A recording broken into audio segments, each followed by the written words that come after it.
One live graduation showcase here at Northcoders Manchester campus. This is the first live graduation showcase we've had since March 2020, which makes it 15 months since we've had a group here in this room showing off their final projects. Each of our students today have gone through a 14-week bootcamp, the last 2 weeks of which have been dedicated to creating a project portfolio piece, which we'll be showing you today. We have a mixture of on-campus and remote students presenting today.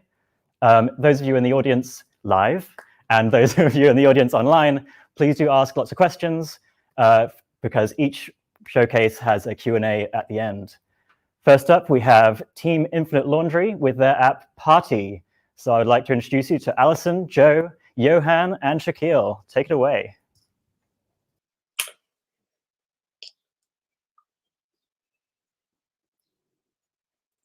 Hello, everybody, and welcome to Party, a social golf score and handicap tracker app.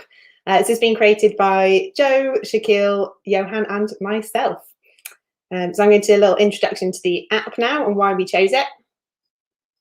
So this is what partying is all about. It tracks your score for each hole as you play your round of golf, and it allows you to post your total score for the round at the end.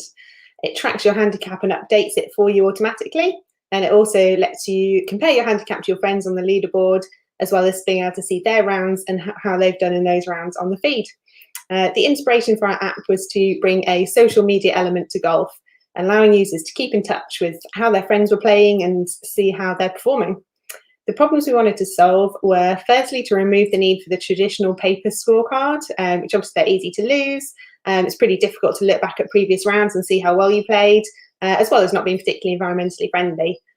Secondly, we wanted to give users an easy way to track their handicap, taking away that need for them to do the maths themselves after each round of golf to calculate if it's gone up, down, or stayed the same. We are aiming this app at the kind of casual golfer, maybe someone with a competitive edge who likes to see how their friends are playing. We wanted to keep it kind of user-friendly enough to appeal to that kind of traditional golf demographic, as well as adding in enough features to get buy-in from younger players.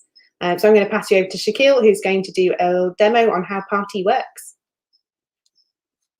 Hey, once you're on the golf, I present you Party. Forget the paper scorecard keeping and having to manually calculate your score. We'll do that for you with our Android and iOS mobile app, Party. Now let me run you through a demonstration on how this app works. It's time to party. Welcome to the login screen, where you will be able to log in with an existing account using your email and password. Don't have an account? You can sign up here by pressing the sign up button, enter a valid email address and a password longer than 6 characters, click sign up and log in.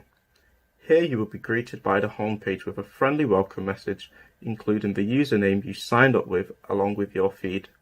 Your feed consists of rounds posted by your friends also using the app, which displays their username, the name of the golf course, the chosen avatar, gross score, and their over or under par of that particular round.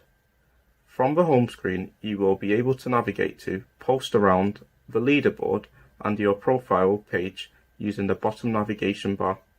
Feeling competitive? Let's navigate to the leaderboard. The leaderboard shows you yours and your friends' ranking positions depending on your golf handicap, which is calculated and may change depending on your performance. We'll now navigate to the profile screen, which displays your profile information, including your current handicap and a record of all your previous rounds to track your progress. Next, we'll go to post a round, where you will be able to keep track and record your score of each hole while you play, with the relevant hole information being displayed. Enter your score for the current hole, press done, and this will be added to your gross score, and under or over par will be calculated automatically. When you get to the 18th hole, you can then enter your score for the last hole and press post, which will be added to your feed for all your friends to see. Thank you for joining me for a demonstration of our app, Party. I will now hand over to Johan, who will tell you about the tech stack we used. Hello. I'll be telling you a little bit more about the tech stack, which should be on the next slide coming up. Basically, what we used, our first choice, as you can kind of see from the little arrows, was React Native for a variety of reasons, really. One, most and foremostly, one of our members had already done some research on React Native, and considering the time constraint, we figured, we'll take any leg up we can get on the research part. We also wanted to initially do our app entirely in TypeScript, but due to constraints Joe will tell you about a little later, we obviously had to can that idea, unfortunately. But yeah, back to React Native. Something that was also important for us in choosing it was the fact that it integrates with Firebase, which we also wanted to use.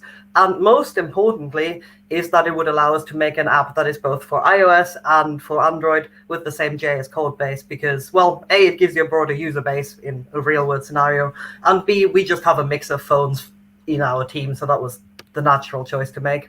Then moving on to Firebase, we chose Firebase because it includes hosting, so that was lovely. Also, live updates, which in an app with a feed, as you've seen, you're going to want to see that. You're going to want to see when your friend posts the new score live, or yourself, rock up to that leaderboard. And the authentication feature that Firebase handles for you, email and password. And then we chose Firestore, Cloud Firestore with it, which is integrated with Firebase, as opposed to their other database, real-time database, because it's just a little newer, it's a little better at handling complex queries. And the reason we went with Firestore versus just something that isn't Firebase was it's a non-SQL database, which we hadn't used during the course before and really wanted to challenge ourselves on a little bit. And also because it allows for those more complex queries.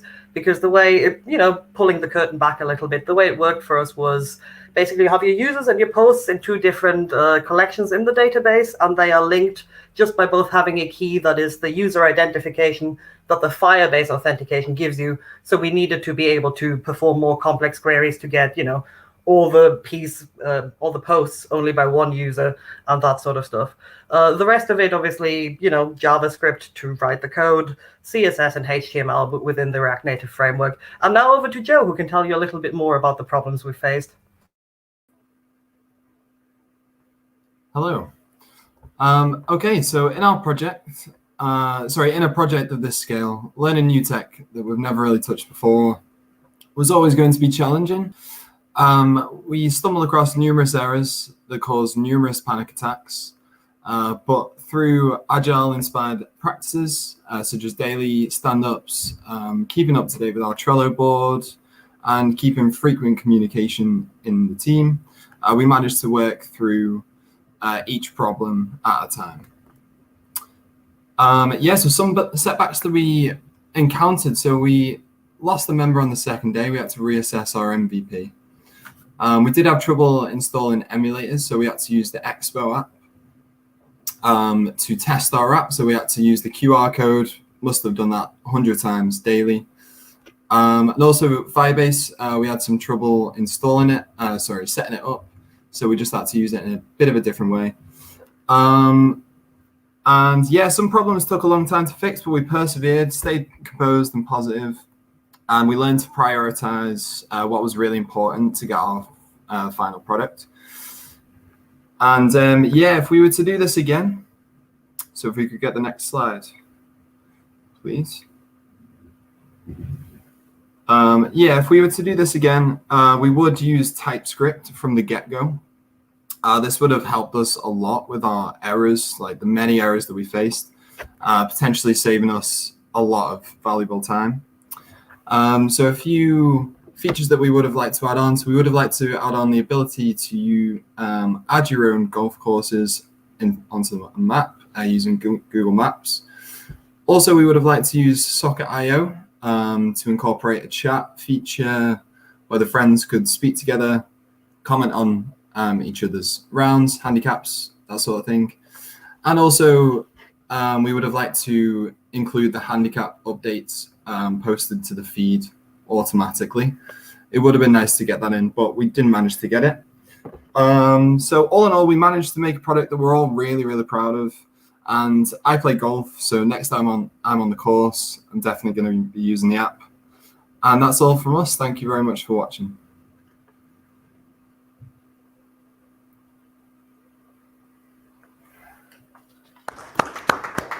Absolutely amazing. Thank you so much. I think a round of golf for the whole team may be in order, but if Joe's already experienced, then maybe a bit of a handicap there might be might be wise. Thank you so much. We'll now open it to the floor for some Q&A. So if you're online, please do put in the comments some questions. We do also some here on campus, so if any of you guys have any questions, please do raise your hand and we'll come to you soon. Any questions whatsoever? Yeah. So were there any apps that are already out there that inspired kind of the design or look of your app, and if so, why were they inspirational? Cool. So the question here, were there any apps out there already developed in the real world that perhaps inspired this one, either by the functionality or by the design? Yeah, so there is a golf app that I had a look at, and the way the way it's laid out is similar when it's displaying like the scores and that sort of thing. So that was inspired through there. Yeah, that's most of the inspiration. I think we just went off a win. To be fair, there is a very real part of the development where we just called the app Golf Strava for a while, because I think cycling has an app that's very similar. It's called Strava. And because naming was the last thing on our minds, it literally happened like 2 days ago. We just went with Golf Strava for a long, long time.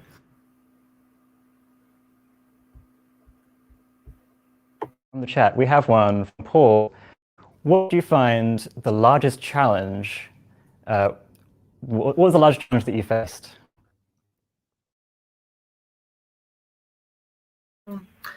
I think arguably the time constraint combined with the amount of just technical setup issues, it really was very much you really want to make some progress, you're getting some good things going, and then you're sat there for another 2 hours at the same error almost every day. But again, we did manage to push through that, judicious application of typing help in the chat, everybody getting together, some mob programming really helped us there. And in 2 weeks as well, off the back of a 14-week bootcamp, really isn't much time at all. So time constraints is definitely a factor. I think we'll probably hear that theme coming up with a few of them. We have another one here. Are there any telematic golf balls? As I keep losing mine. Maybe a future feature of your app, perhaps. Are there any parts of the tech stack you reckon you'd use again or avoid in the future? I don't think so. Not for me. Yeah, they were all useful in their own ways and nice to learn something a bit different. And yeah, we were pretty, once we got our heads around them and managed to work out the documentation and how it all worked, then yeah, we were working well after the first hurdle. One more question. What did making this app make you want to look more into? Honestly, we've all forked the repo so that we can all go back in and go hunt down that error that has, each of us has at least one that has plagued us, to just really find out what the particular problem with. For me, it's a Firebase one that I really am keen to chase up, but I'm sure all the other ones have a different aspect of the tech stack problem combination where they're like, I need to get this in my own time, sitting down, just me battling this error. Project phase is always an environment to kind of share knowledge because you're always taking on new technologies and things. So I'm sure once you find those errors in the group chat, maybe post some screenshots and celebrate together. Cool. Thank you so much, team. Well done.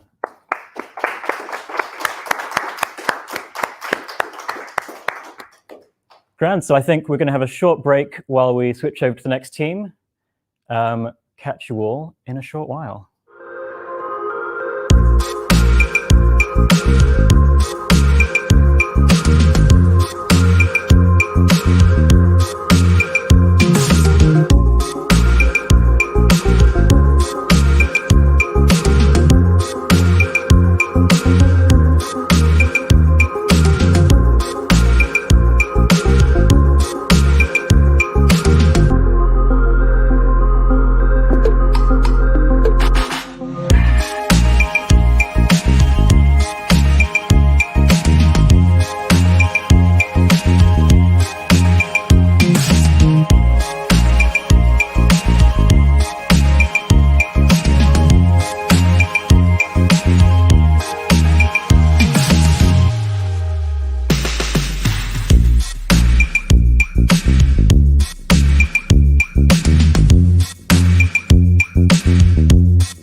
Testing, testing. 1, 2, 1, 2. It's got a red light on the top. Does that usually mean bad? Yes. 1, 1, 1. I can share mine. We can then switch. Could do. Do you want me to borrow the mic there? Good. Got me here? Yeah. Hello. Thanks for waiting for me. I don't really know sign language, so that would have been good. So, thank you for joining in. This is the graduation showcase here at the Northcoders Manchester campus. Next up, we have Team Save Pluto with their app Cleaner. So let me introduce Tom, Bob, Harry, Joe, and Peter. Take it away.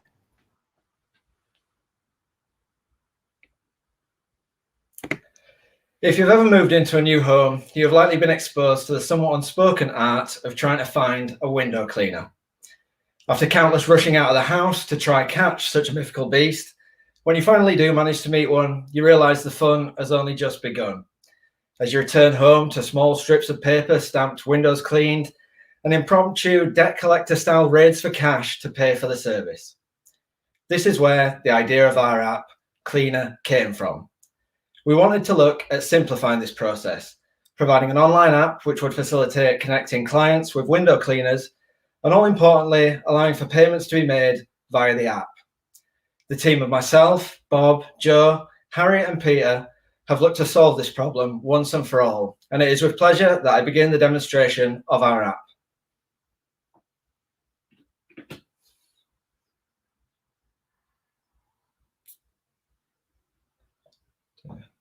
Awaiting video. Upon launching into the app, you're greeted with an animated splash page which displays our logo. Following this, you land at our login page. This facilitates logging in as both a client or a cleaner, but for this part of the demo, we will look to register as a new user. We're presented with 2 buttons allowing us to choose the registration process of either a cleaner or a client. In this instance, I've chosen a cleaner. We then get presented with a registration form, which makes use of both Google Authentication and Firestore to hold the registered cleaner's details. The nice purple animation when clicking into the text fields is provided by our usage of React Native paper. Following the registration form, a cleaner will be shown a map of their local area. This map makes use of the Google Maps API, and the green areas shown on the map represent the heat map of the areas where clients are located. This allows for cleaners to see the most in-demand areas they may wish to target. The map is interactive and allows for cleaners to be able to zoom in and out freely. Once they've continued beyond the maps page, they're presented with the clean screen, which represents their profile. Joe will now continue the demo of our app, showing the client journey. Thanks, Tom. I'd now like to walk us through the client's journey in our app. We first met with our login page. This is all styled with React libraries. Here we can see Trisha typing in her email and password. Thanks to Firebase authentication, we're able to log in quickly and securely. Once we're logged in, we're greeted with a list of cleaners provided by Firestore database.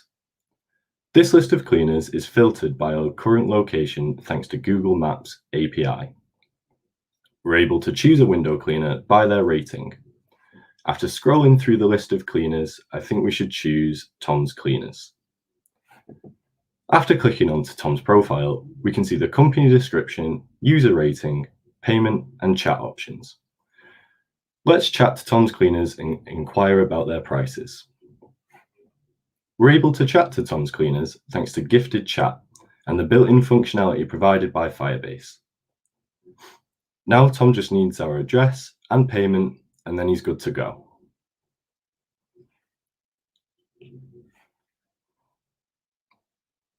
Let's head back to Tom's Cleaners profile and select Pay.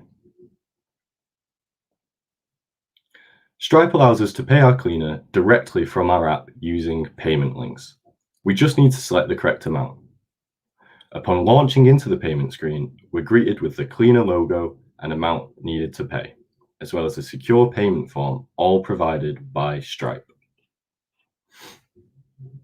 Stripe also provides feedback on whether or not we've entered a field correctly, avoiding any mistakes during the payment process. After paying, we'll receive our receipt, which shows us the amount paid. Now let's rate Tom's work. His rating is optimistically rendered so we can see it immediately. Let's log back into Trish's account to demonstrate that Cleaner is retained. We're able to see the most recent payment and an approximate day for cleaning. Hopefully nobody falls out, but if we wanted to change to a new cleaner, we are able to. We're then able to choose a new cleaner from the cleaners list. Once the cleaner logs back in, we're able to see their balance and number of jobs. This is updated from our in-app payments. Thank you very much. I'll now pass you on to Peter, who's going to talk us through our back-end tech decisions. Thank you, Joe. Our weapon of choice for backend database was Cloud Firestore by Google Firebase. We picked it over an SQL-based relational database for its flexibility and extendability, since we anticipated that the structure of our data may be changing over time. We have also chosen it over Firebase real-time database, for it offered more elaborate queries. It was also a pleasure to learn this new technology, as the documentation was really good and query construction quite logical. Firebase also offers an in-house authentication, which we gladly took advantage of. It enabled us to offer a secure login and registration, as well as easy access to logged-in user from anywhere in the app. All that already seamlessly integrated with our database. Map functionality has been provided by Google Maps, as it offers a variety of ways of presenting map data, like heat maps. It is also compatible with React Native. Google Maps API allowed us to turn postcode data entered by users into geolocation information. All that with a little help of our old friend Axios enabled us to send queries to the API. Cherry on the pie and the main selling point of our app, Stripe payments. Thanks to this technology, you can pay a cleaner in a fast, secure, and trackable manner, all that's convenient from your phone. Handing you over to Harry, who will then tell you more about the front-end aspect of our project. Thank you very much, Peter. As for the front-end tech stack, we use React Native along with various React libraries and Expo Go to deliver the product. We decided to use the React Native framework over Swift or Kotlin to provide a responsive app for both Android and iOS. Expo Go with a managed workflow allowed snappy real-time previews for our application's development. We could collaborate as a team by scanning our QR code to render the application package on the Expo server, regardless of our device's platform. From here, we could save changes on our IDE locally and see the product impact in real time. This allowed for changes to be added on the go with the effect displayed instantly on our mobile device, which boosted our development efficiency massively. Features like this proved especially useful due to the time constraints for this product, as we were allowed only 8 days to build the entire application from top to bottom. In order to navigate through the app, we set on React Native navigation. This provides a screen stack basis to build from, whilst allowing device native navigation controls. We use a variety of React libraries to renovate the UI. These include, but are not limited to, elements, paper, and maps, giving a more stylish look to the main components. Gifted chat allowed for responsive in-house messaging between cleaner and client. WebView was used to render websites with full interaction. And React Native Maps allowed us to display a sleek heat map for populous client locations. We admit there was a slight learning curve for React Native over React. However, we were already familiar with React, so we picked this up fairly quickly and became fluent as time went on. And as for the other technologies, we spiked each of them out in rotating pairs, so that each member of the team became comfortable with every area of the product. And that concludes the tech stack for Cleaner, so I'll hand you over to Bob, who will introduce the challenges we faced along the way. Cheers, Harry. I'll just briefly talk about some of the challenges we faced making the app. So the majority of the tech we used in the app was completely new to us. So this project was an exercise in spiking out tons of new technologies. So while spiking, we looked into using either Flutter and Dart or React Native. We spent a few days looking into both of these and eventually went with React Native and Expo for a few reasons. Firstly, using React Native and Expo offered cross-platform performance on both iOS and Android, with 95% of our code being cross-platform. Also, given the 8-day time frame, we decided it was unwise to try and learn Dart, and our time would be better spent implementing all of the new technologies we needed for our app. The biggest technical challenge we faced was compatibility issues between Expo and Stripe. Using a managed workflow in Stripe, which allows for seamless deployment and cross-platform performance, meant our app was now incompatible with Stripe.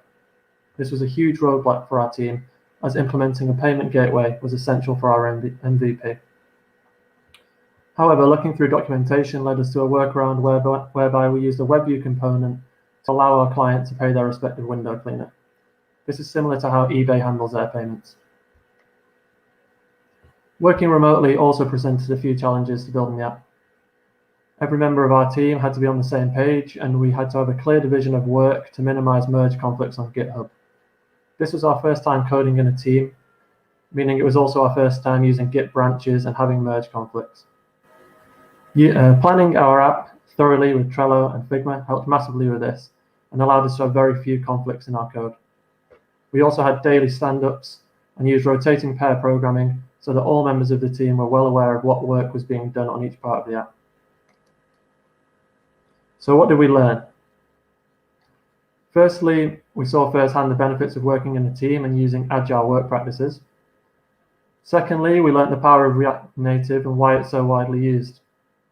Reusable components and platform compatibility were just a few of the benefits that we saw using React Native. And lastly, we found that we all really enjoyed spiking out new technologies, and we all agreed that we want to learn Flutter in the future. In terms of expanding our app in the future, from the start, we intended to build an app that could be easily expanded. There's a lot of potential to add other trades to the app, and it has been coded in such a way that upscaling and adding trades would be relatively easy. So needless to say, we're all really proud of the app that we've produced in a short time frame that we've had, and we've all had a great time building it out together in a team. We're particularly proud of implementing chat, maps, and payment functionality. So thank you for listening to our presentation, and that's everything from our team.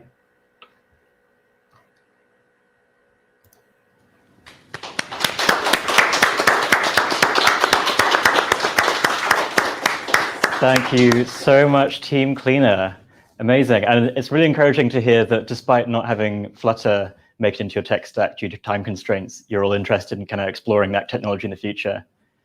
So opening it up again to our people on campus here and people online, do we have any questions? Yes, please, from the audience. Hi, what advice would you give to any upcoming cohorts when they begin their projects? Cool, so the question is, what advice would you give to any upcoming students about their project phase? Sorry.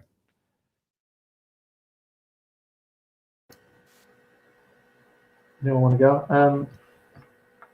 I would say planning is very important. We spent a lot of time planning our app in the first week and the second week as well before actually doing a lot of code.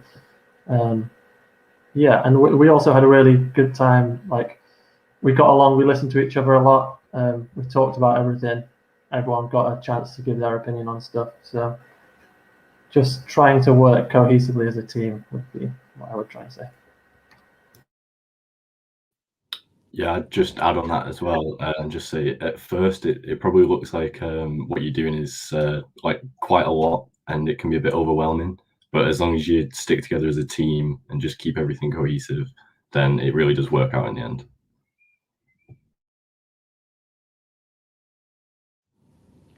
Cool, thank you. And a question from online.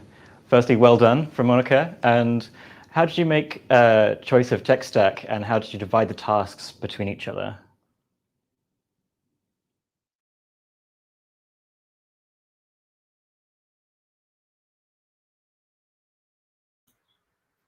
Yeah, yeah. Regarding the tech stack, well, looking at React Native, obviously, as we spoke about, looking at Flutter first, we realized we just didn't have the time to implement that. And React Native, we'd previously done work in React, and we felt confident that we'd be able to deliver the MVP for this project using React Native. Equally, when we looked at Firebase, we really liked the look of that, liked the idea of learning that. Excuse me. And previously, we'd only had exposure to Postgres for our databases. So it was not an easy choice, but a relatively easy choice in that we wanted to use something different. And regarding dividing tasks, I think it was just the importance of having stand-ups every day, making sure that everyone had like a common goal of what we wanted to achieve, and then just taking it day by day. Anything that came up as a stumbling block, we could either counter as the entire team or split off into sections to sort of solve those problems.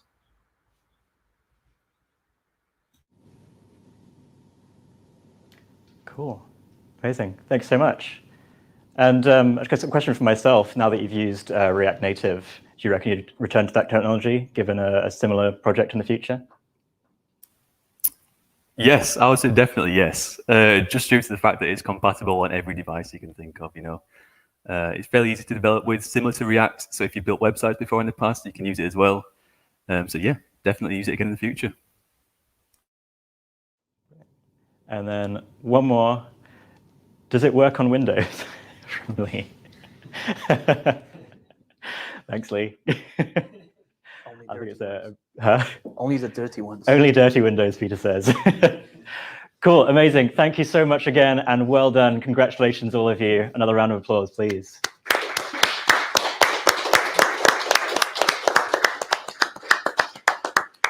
Cool, so once again, we will take a very short break while we rotate the teams back in. Thank you for joining us, and we'll talk to you in just a moment.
Hello, welcome back to our graduation showcase, both remote and in person.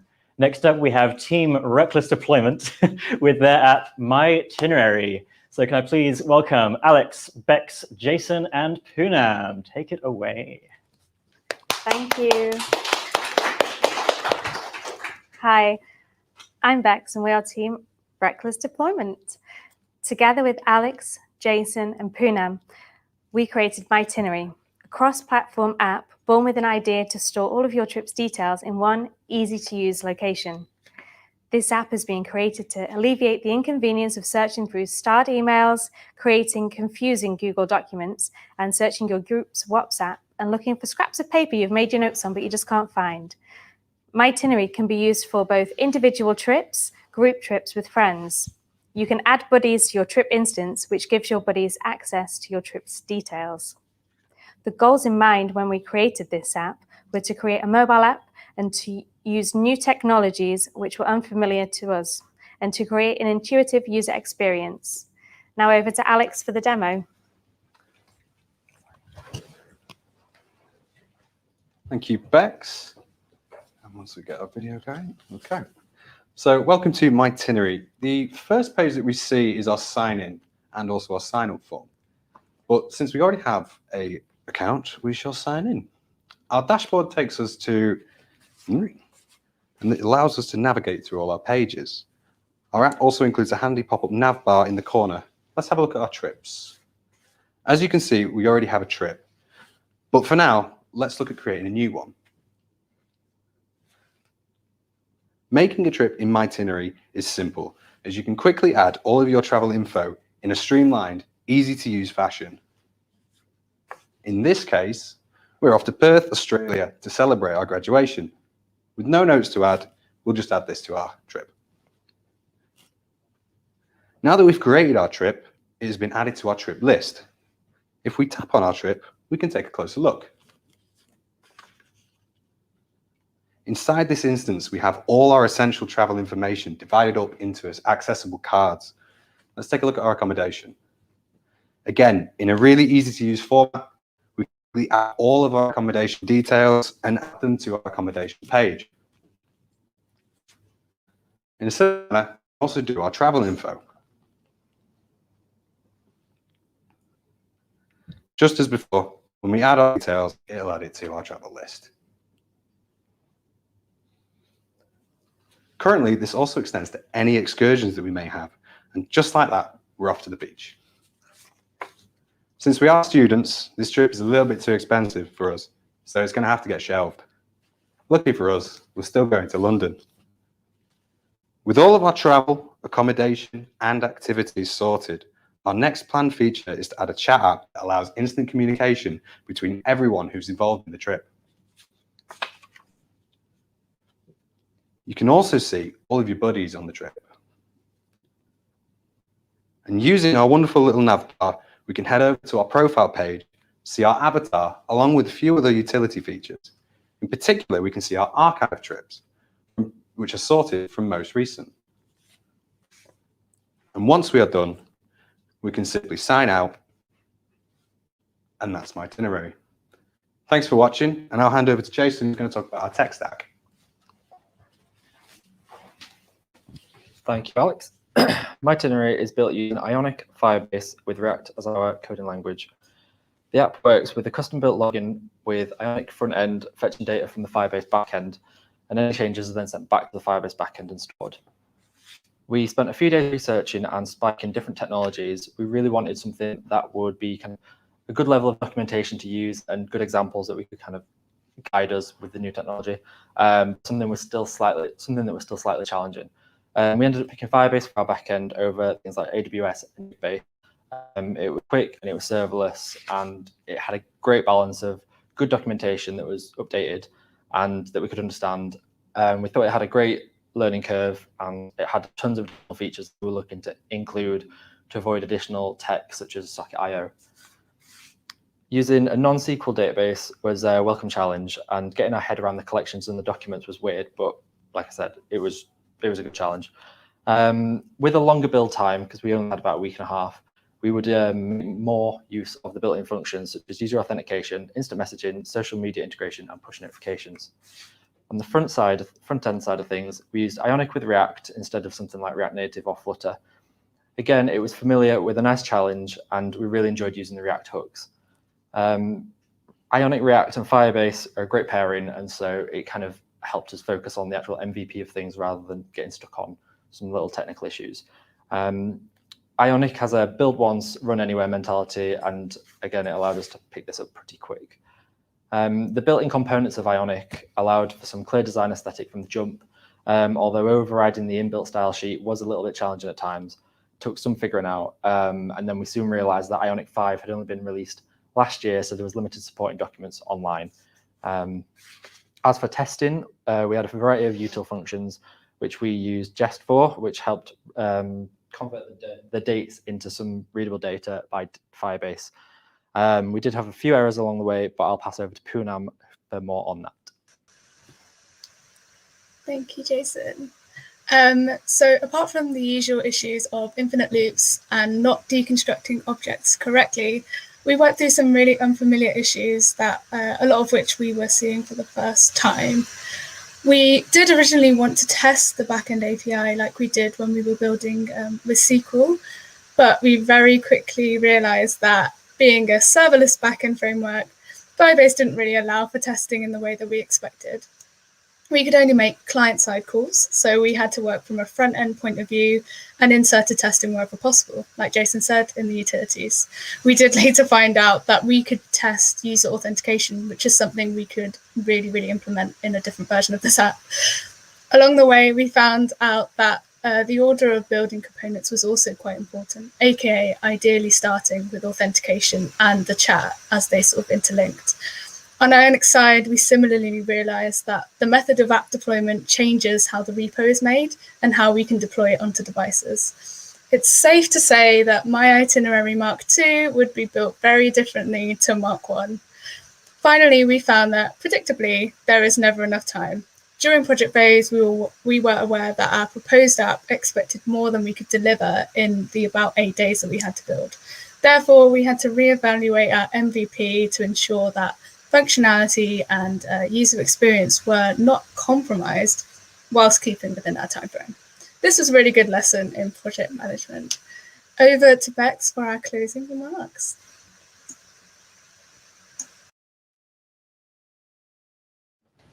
Throughout the project, we realized just how important productive communication and all-round soft skills are when working collaboratively. When working as an ensemble, it's imperative to be productive and flexible with time via continual but not unnecessary communication throughout the project. Not being precious with ideas or code is just as important to create a suitable working environment, ensuring everyone feels comfortable with any changes, collaborations, and rejections we may face. Anticipating potential roadblocks ahead of time and preempting any stumbles in order to allocate the correct resources as efficiently and effectively as possible. So, in conclusion, during each phase of the development of our app, we took the time to reflect and to ask, what could we have done differently? In being able to reflect on how we've handled and mishandled our tech and scale our expectations up and down, we've learned how we can approach research and projects in the future without making the same mistakes again. We can all agree that we've had a great time building my itinerary, and thank you, and that you enjoy the app.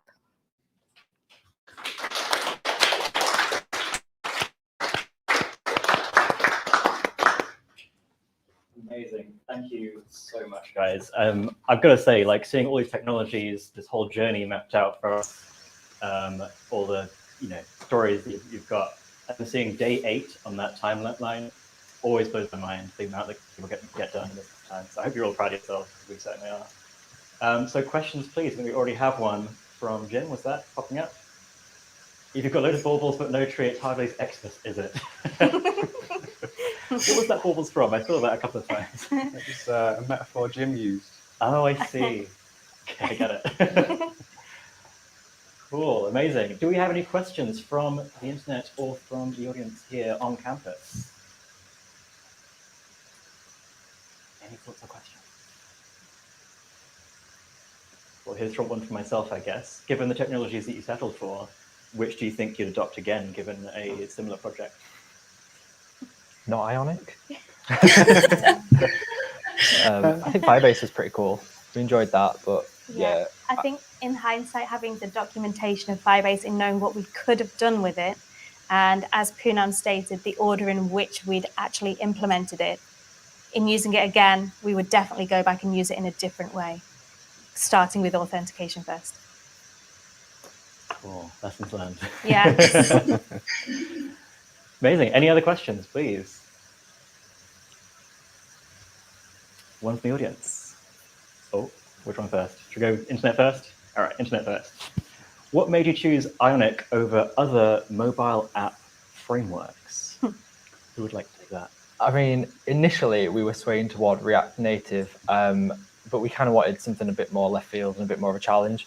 But it did seem like it seemed to pair quite well with Firebase in a lot of the things we'd read online, and so we thought we've got something to kind of fall back on. And basically, yeah, it was all right in the end. It was just a bit quirky. Interesting. And the question from the audience over here. Yeah, just in relation to the time constraints, obviously 8 days is a tiny amount of time given the extract from learning everything in the course. I was just wondering how much more time do you think would have been useful for you to achieve what you initially sort of planned? Cool. So the question here, given the time constraints for the project, what do you think you'd do differently if you had more time? Apart from this sort of looking back and restructuring the way that we did things, I think given a couple of days, we could have added a good few more features. And I think with the time constraint being what it was, we had to think really carefully about what is achievable in 8 days. So we had to make some really tough decisions about what should get cut.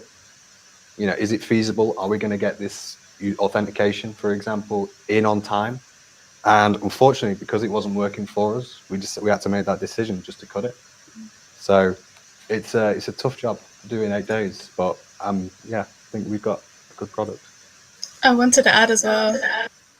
I think the fact that we were getting into the swing of things in the last 3 days, I think if we had another 4 days, we definitely would have we were just powering through this week, which was really, really good. I think we ended at a really comfortable point, but yeah, I'd say if we had today, it would have been great. We would have got a chat function maybe. Yeah, so it's really good. Amazing. We've got time for just one more here from Monica. Nice presentation, first of all. Thank you. What was the biggest problem you encountered when working on your project?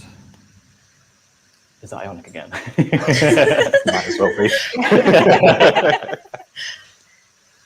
Can I take this one? I think from my side, it was possibly the error handling was the biggest issue. We had sort of functionality on track. We'd get something going. But from my side, just seeing the errors popping up and not understanding how to resolve them, even when things seemed to be working, was quite a interesting place to be. So I think that was quite a big issue on my side. Anything to add? I think that's it. No, cool. Thank you very much. Well, again, thank you so much. And I think we have just one last team coming up. So once again, a short break. We'll be back with you very shortly. See you soon.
Hello and welcome back to our Northcoders Graduate Showcase.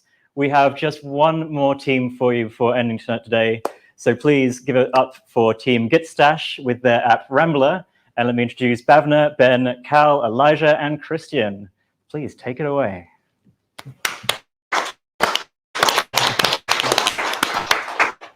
Thank you. Good afternoon, everybody. And we have a little thing to show you today. I'm sure I'm not the only person here who would rather be outside in the lovely countryside than be here inside. Maybe with a friend, maybe with a dog, maybe just on my own with a Twix. There's over 500 Ramblers groups in Britain and 50 national parks. We are an island of walkers. But no matter how experienced you are, how safe the routes are, or even how familiar you are with a particular route, there's always a possibility of taking the wrong turn and a ramble turning into, for lack of a better phrase, an unplanned adventure. 2020 alone saw Mountain Rescue England and Wales respond to over 3,000 call-outs, and obviously that's in a year where we've not really been able to go out that much. We as a group wanted to tackle a potential issue. If I was to go for a solo ramble and I intend to get back home within, let's say, 2 hours, what happens if I'm not back in that time? How would somebody know where I am? This was our inspiration for Rambla, an app built by myself, Bavna, Cal, Eli, and Ben, who unfortunately couldn't join us for our presentation today, but he was an integral part of the team. With Rambla, you can sign into your account and set a date and time for when you imagine your ramble will end. You then enter a contact number. When we reach your inputted time and you haven't indicated within the app that you're home yet, Rambler will automatically send a text to your chosen contact with your current location. To talk you through a full demo of the app, I'll hand you over to Cal. Thank you. So once you open Rambler, of course, as a new user, you want to be able to create a new account. And so you fill in the registration form. And once you hit the sign up button, you're sent to the confirm sign up page. You will receive a verification code sent via email, which will then you have to confirm again. Once you do that, a user is stored on AWS Amplify securely, and you're ready to log in into Rambler. Once you're inside the app, you are able to set a timer for an expected return date and an expected return time. And you can use a trusted contact's phone number to send them a message if you don't terminate the Rambler app. Once you've done that, you also can go onto the map view, which shows you a live location of your current in the map. And you are able to view the timer that's running. And you can also terminate the timer, avoiding to send a text message to your trusted contact. If you don't terminate the app or the Rambler, your friend or trusted contact will get a text message saying that you have finished the ramble, and it will send you the current location or the last known location you were. You can open this with your Google link, and it will show you a pinpoint on the map where your most recent location was. And that's Rambler, and we'll have Bhavna talking about the text app. Thank you. Hello. Thank you, Carl, for that beautiful demonstration of Rambler. We had about a week to design and implement this app. We explored Amazon AWS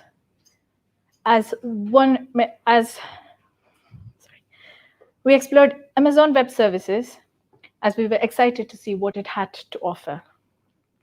We had no prior experience working with AWS. We wanted to challenge ourselves to see if it would work with our app. This meant long evenings of studying and going through the documentation, which I can definitely tell you was no fun, which sometimes was like booking a holiday during COVID. We started by using AWS Amplify to authenticate our users, and they get logged into our app securely. Amazon AWS uses Cognito to create a user in the user pool. As the app progressed, we wanted more flexibility with the data and data manipulation. So we decided to use DynamoDB to store all the users' details that we have so far. Next, we wrote a Lambda function that would be triggered when the user gets confirmation. This automatically adds the user's details to the DynamoDB table. We wrote a custom function to check if the user is inputting the right numbers in for sending the text message. Then we use Axios to send a request to the SMS API. And this, if the Rambla is not completed, sends a text message to your trusted contact. Thank you. And now to Eli for more Rambla talk. Thank you, Bhavna. So for the front end, we needed a platform that could be adaptable for both iOS and Android on mobile using a JavaScript code base. We decided to use Expo to avoid relying on Xcode or Android Studio, as we had a mixture of Android devices and iOS, and we wanted the finished app to be accessible to users with both operating systems. Expo locations allowed us to use location services on both operating systems to send a location to an emergency contact. We then use React Native dependencies within Expo, React Native maps to render the location on a map, and React Native screens to display multiple screens. Like any group of great explorers, we find ourselves in a few tricky spots along the way, mapping our journey. So that's just the next one. We aimed high with using AWS, and as the functionality of each program is reliant on other AWS programs, we spent quite some time attempting to connect all of those together. We scoured our CloudWatch for console logs of DynamoDB before Bhavna realized that the problem was actually in our Lambda function and not in the database itself, after which the programs worked together seamlessly. We started work one morning to find that our previously working code was now throwing lots of errors. After about an hour of uninstalling and reinstalling dependencies, we discovered that React Native had actually been given a new version overnight, and so we downloaded that and we were good to go. Ben and Christian also had difficulty with cause errors when making API requests due to an issue that we thought was with Expo Go, and it turned out that actually it was with the browser, which wasn't compatible. So at this point, we had a working timer function and other working functions within the app, but the timer function was only able to be set for 15 hours, which, unless you're a very experienced Rambler, not like any of us in our group, you probably wouldn't want a 15-hour ramble. So after a mob debugging session, we realized that we'd accidentally hard-coded the duration, made the function dynamic, and we were ready to continue rambling. Now, Christian will talk you through our future plans for Rambla. Thanks, Eli. So yeah, you can see on our screen, we've got a few ideas on here. If we had more time, we would have loved to add the ability to connect with other Ramblers and also add more than one contact to a group of Ramblers. We would also love to, if you're closer to finding another Rambler, to change from a location view to more like a radar view. Also, accessing the mobile phone contacts, we did briefly look into that. We figured it was a bigger job than we can do in the time that we were given. And also, maybe adding a text that sends at the start of a journey, as well as at the end of the journey. It's of course been a test in a few weeks. So much of what we have put into Rambla we hadn't directly done before. But throughout, we communicated clearly. All 5 of us stepped up to the task whenever it was necessary and supported each other. And I personally love working with the team. Honestly, I think I speak on behalf of all 5 of us in saying that we're proud of what we've been able to achieve in such a short space of time. We hope you like our app. This is Rambla, and thank you so much for listening. And if anyone has any questions or wants to go for a ramble, please let me know. Thank you.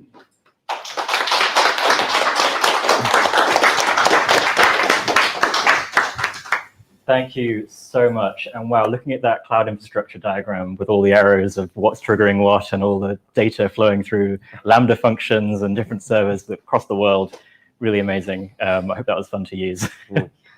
Cool. So let's open up for questions again. Do we have any from the audience out here or anyone at home? We have one from the audience. Hello. Do you have a rough idea how many hours you spend on this project, like between you guys? Cool. So the question is, do you have a rough idea of how many hours you spent on this project between you guys? More like months.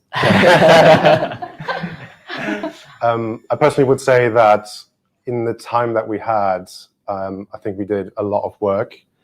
Yeah, I think time-wise, don't know, I can't really tell you, but there's a lot of extra after 5 o'clock finishes, carrying on with working on it. But it was great. We enjoyed it. Yeah. Amazing. Another one from the audience over here. How would Rambla work in areas with no mobile reception? Cool. So the question is, how would Ramble work in areas with no mobile reception? So the app actually works so GPS based. So if the user actually doesn't terminate the app while they're on a Ramble, it will still use the GPS data, which works without signal. It's just yeah, GPS, I guess. So we'll still be able to send the location itself to by a text message, let's say. Also, we were thinking of adding maybe like an email rather than a text, so you won't need signal. Some talk. Amazing. Thank you so much. And we have one online coming in. Any advice for navigating the AWS platform, Amazon Web Services? I think their documentation, which is fairly good. It's just the thing that we realized after using it for a little while is that they don't delete their old documentation when they put a new one out. So it kind of feels like you're looking at multiple versions of the same thing. And this was kind of like something that we had to go through the whole journey. And by the end of it, we realized in the URL, they have something called latest. And then it tends to give you the more recent version. And that's the only way we figured out that it was the latest version by the end of it. But otherwise, it was actually quite fun. And given more time, I think we would use more AWS. And somebody funding us, probably. Amazing. Thank you so much. And here we have another one from Harry. Do you planning on adding a quick buy functionality of Kindle Mint Cake? Yes, please. Please do add that. Can we deliver it up a mountain? Amazing. Cool. Brilliant app. Where can I download? And I've been thinking that for each of these apps today. These are definitely apps that I could be using because I love rambling. I love going on holiday. I definitely need my windows cleaned. And though I haven't picked up golf yet, it's something I want to do in the future. So that would be a great one to start. Cool. And of technologies that you use, you've already mentioned AWS. What other ones would you think you'd adopt again in the future, given a similar project? So, I mean, AWS is huge. And when we started working with it, we only then figured out actually the things that we want to do. There's a lot of features that AWS has that we can just use within the same package. So I think I would personally say just explore more of AWS because I think we just touched the surface basically. So there's a lot more that we can use from it. Yeah. I think I would like to add a bit in terms of, if not AWS, we would definitely want to try and use Firebase because we never touched on Firebase and it's something interesting and it's new and it's out there. Yeah, two hugely popular technologies, and I know both of them have a lot of depth. You can go down a huge rabbit hole with AWS, I'm sure, with what you can achieve. Amazing.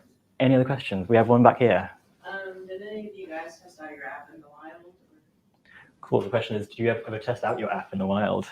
So that was actually quite tough because with Expo, you have to be connected to the same Wi-Fi as the laptop on the phone.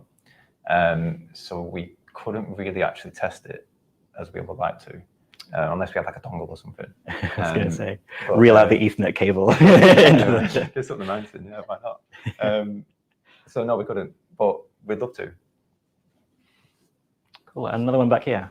Yeah, just in terms of Tiffany's question, if you did use out of the wild, then what would happen if you lost your phone on route, and how would you be able to deactivate the app to not prompt any rescue attempts while you were quite happily rambling? Cool. So the question is that if you were to take out your app into the wild, but your phone was either lost or, I don't know, damaged in some way, how could you deactivate the alert if you were happy somewhere safe? I think what I could say to that is you won't be able to, at least currently, but you will be able to find your phone.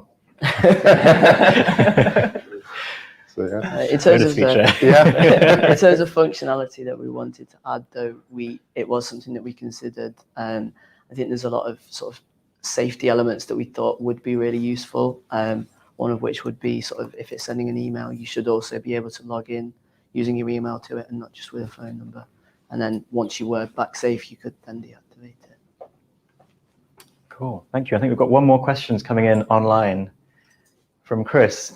Did you use something like SAM or serverless framework to help with the AWS components? So with the AWS, currently the login and authentication bit is serverless, but the SMS and timer function is still server-based. So given more time and more effort, we would like to explore a more serverless option, but this is a route we were exploring eventually. Cool, amazing. Grand, thanks so much. And I just want to say another huge round of applause, another very impressive app. Thanks so much, guys.